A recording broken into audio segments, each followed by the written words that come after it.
It's an hour before the start of rehearsals. I'm not having a tiffy, I'm just telling you what's not going to happen. Oh. Keep smiling.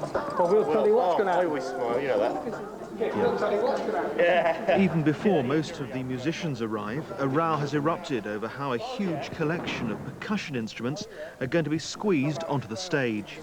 You've only put the trombones up there to annoy me. The extra instruments are needed for the British premiere of the Vasquez Cello Concerto. Most orchestral works call for a couple of percussionists at most, but the Vasquez work needs no less than 7. Chris Guy, the principal percussionist, wants his entire team plus instruments in one place. Chris Ousman, the stage manager, has other ideas. I don't. Do we have another chair for this Celeste, which is going here to interfere with skipping? Today won't be so bad, it's a little bit tight, but Thursday is going to be a major problem, so watch this space. It could make the papers yet. Down on the bottom. Mission, you all ready? I've reset the stage down there. Life would be easy, but no, they seem to kind of make it their job to irritate me.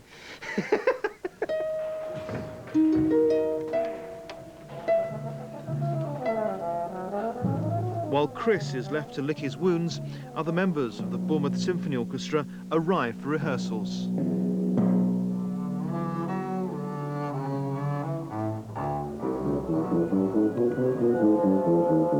The first thing I plan to do when I get here is to get myself warmed up, get my brain in gear and things like that. Putting the kids to school behind me and, you know, the morning rush around, and just to try and get focused on what I'm doing.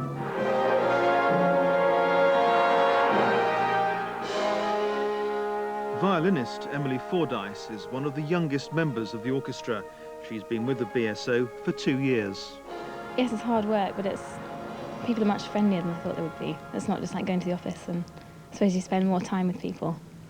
So you've got many more friends, and it's more varied than I thought it would be as well. Normally, orchestras like to get to grips with a brand new piece of music behind closed doors, away from prying eyes. But this week we've been given special permission to watch and listen as members of the Bournemouth Symphony Orchestra prepare to play the new Vasquez Cello Concerto for the very first time in public.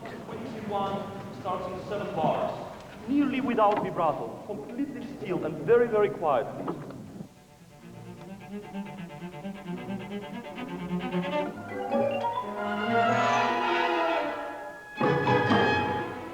The BSO's principal conductor is Yakov Kreutzberg.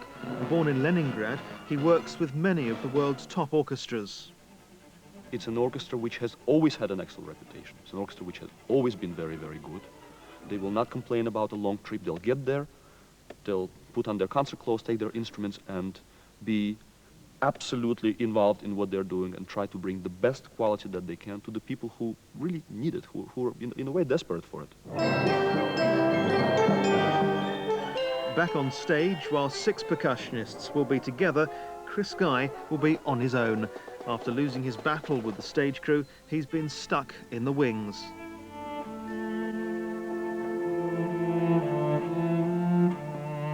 Meanwhile, cellist David Geringas, who'll play the solo part in the Vasquez Cello Concerto, is about to suffer every musician's nightmare. And we'll look forward to hearing more from Steve tomorrow, Inside South.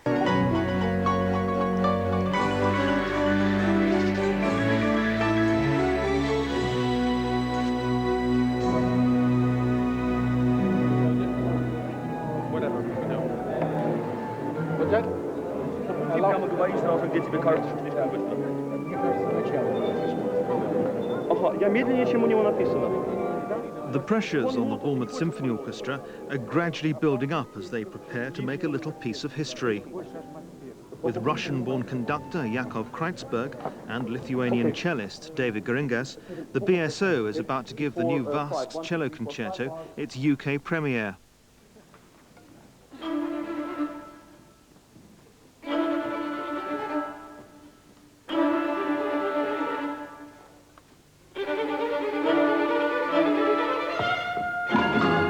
In the middle of rehearsals, cellist David Geringas suffers a minor disaster.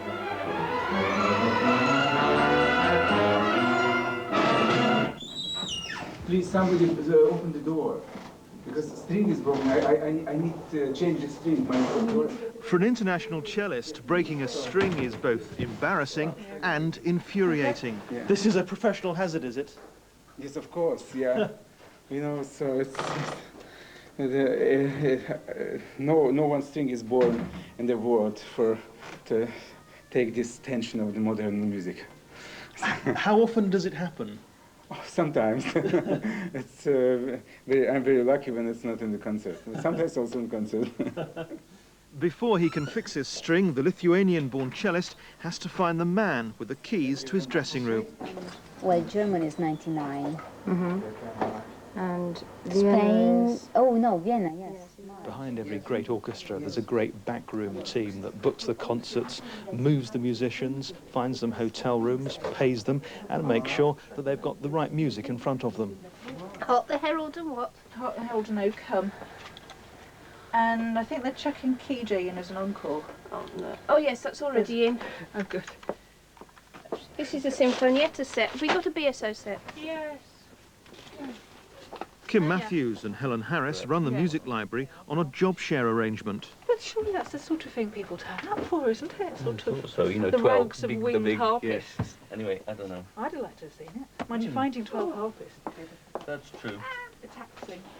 Good morning. You know, Debussy last week. Seeing the end result on the stage does give you a bit of a kick. I mean, even if it's just, you know, their ups and their downs are all going together, it's, you know, you feel part of the team, and that's the satisfaction of it, really. I mean, compared to other orchestras, comparative orchestras, you have a lovely lifestyle with it as well. It's nice horn players, I married one. While the backroom staff are already planning for the year 2000 and beyond, the orchestra is concentrating on this week's programme of concerts. I think Schubert is the hardest. Haydn and Schubert, I think musically this is the hardest. This is the hardest. Technically. Between rehearsals, conductor Yakov Kreitzberg discusses progress with the leader of the orchestra, John Carney, and principal cellist, Tim Walden. Debussy sounds great. No, it does sound good. What does? Has a few rough moments, but it does sound good. It's coming together really well. What? Debussy. Oh, yeah, it does. I was looking at it. The two middle lines, you could have the naturals be pertaining to, but not the bottom one. The bottom one is A flat or A sharp or something. Yeah, A sharp. Tomorrow, some of the musicians adjourn to the pub to discuss the high and low points of playing in the orchestra. There's a taste of the orchestra's very own cake club, and we get a slice of life on the road. Lovely. Humphrey discovers in tonight's Inside South, musicians become pretty good at amusing themselves.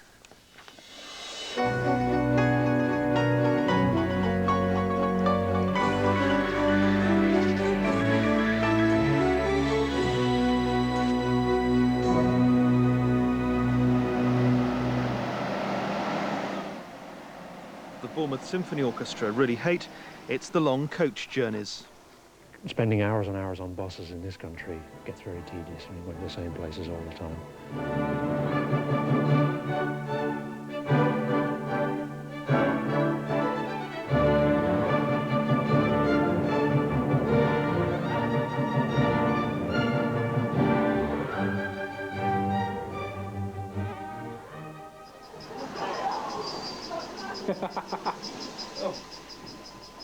To a significant minority of people out there, what we do is very important to them. It enriches their lives a lot. And then at the other extreme, we still occasionally get the question, what do you do during the day? You know, well, and if you're in Plymouth and you've done a rehearsal and you're about to do the concert and you won't get home till 2 a.m., the question, you have to keep your cool. The question can be infuriating. Although it is a full-time job, we all, or nearly all of us, have several other things that we do just to supplement our income. Yes. So you end up teaching or doing education work for the best part of the day, and then having to pitch up and do a concert or rehearse a concert in Plymouth. Rank and file strings. Minimum 15, 15,000 as a starting salary. Is it 38, 40 hours a week? But it doesn't increase by a great deal, even when you've been in the orchestra a long time. We're only talking a few £1,000s more than that when you've been in the orchestra for 20-odd years. Right. There are huge extremes in the lives of professional musicians. At times, they might be twiddling their thumbs for half an hour or more.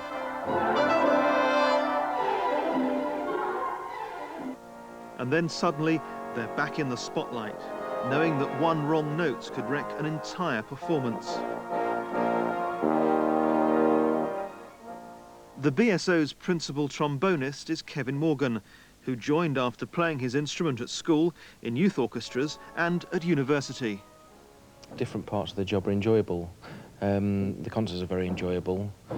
Because of the nature of the instrument we play, we do end up sitting around in rehearsals doing nothing for long periods of time. Sometimes some of the pieces you think, oh, I've done that before, I'm not that bothered, but there's always something that's really gets the adrenaline going, especially in a concert. Sometimes in the rehearsals, you're a little bit more kind of laid back, but when it gets to the concert, there's always something that will give you the rush, which is just wonderful. You kind of get hooked on that. It's like a drug. Many musicians like Nicole Boyerson have to juggle their jobs with looking after their children. Nicole has an 18-month-old son.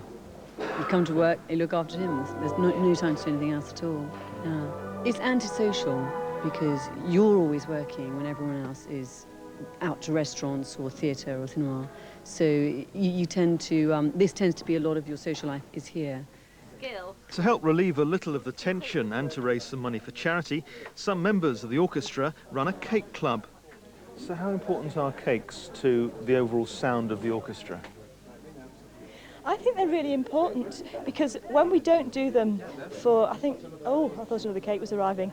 When we don't actually do them, you know, specifically for children in need, we do them during recording weeks and things like that. So I'm sure that definitely the orchestra sounds better because of the cakes. Along with rehearsing, travelling and performing, the musicians also help to promote the orchestra.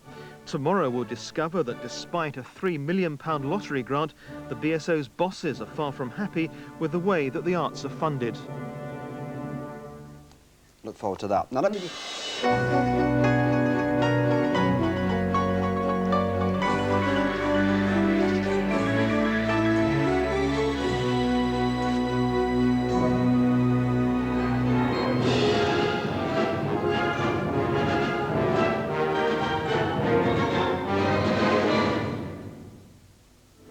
The pressures on the musicians to produce sparkling performances night after night are as great as the financial pressures on the orchestra's managers. Throughout its long history, the orchestra has been on a financial roller coaster, and the past few years have been pretty scary. With huge debts, the Bournemouth Symphony Orchestra and its sister, the Bournemouth Sinfonietta, were heading for financial disaster. In the nick of time, they were rescued by a £3 million lottery grant. But the gain isn't without pain. The number of musicians is going to be reduced, and the orchestras have been told their annual Arts Council grant is going to be frozen for the next 5 years. I think it's appalling. I think it's a shame. It's scandalous. And we are finding ourselves in a desperate situation where it's clear to all of us, not only are things getting worse, they're getting worse dramatically, and we simply can't imagine where it is all going. I have been. The man responsible for making ends meet is Tony Woodcock. Actually, are you still at the office? Can I ring you back? Okay, thanks. Bye-bye. How you doing? Hi, I'm fine. Welcome. And what was the response? He's enormously grateful for the lottery cash, but says the decision to freeze the annual Arts Council grant will make it extremely tough to balance the books. In order to do that, we have got to rely upon income from other sources, the box office, sponsorship, donations, engagements, and what have you. So the organisation has to run faster and faster in order basically to stand still. Over the years, the Bournemouth orchestras have come through a series of financial problems. Their very survival is remarkable, as the BSO and the Bournemouth Sinfonietta are now the only full-time orchestras in Britain not based in a major city.